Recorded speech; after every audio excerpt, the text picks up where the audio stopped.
A tradicional feira do Butelo encheu a Fonsagrada de sabor e tradición. Milleiros de persoas desafiaron as borrascas da fin de semana para gozar da festa que xira arredor deste manxar soberano na montaña.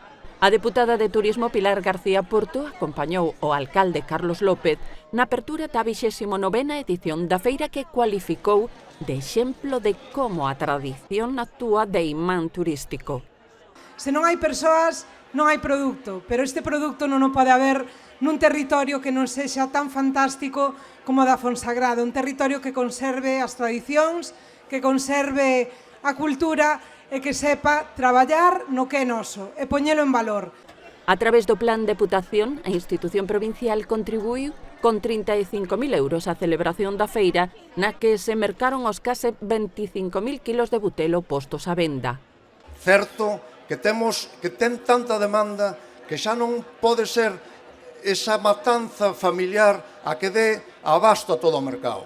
Entonces, temos unhas magníficas industrias neste pueblo que, aparte de elaborar este produto, tamén aportan moita riqueza no sentido de que dan traballo a máis de 50-60 persoas nesta comarca. Canda o Butelo, na festa declarada de interese turístico de Galicia, vendéronse outros produtos da comarca e mesmo artesanía.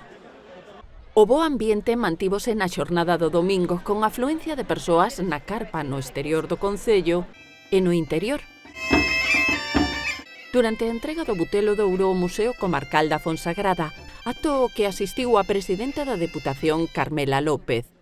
A distinción recolleuna Xoán Xosé Molina, presidente do Centro Etnográfico Fonsagradino.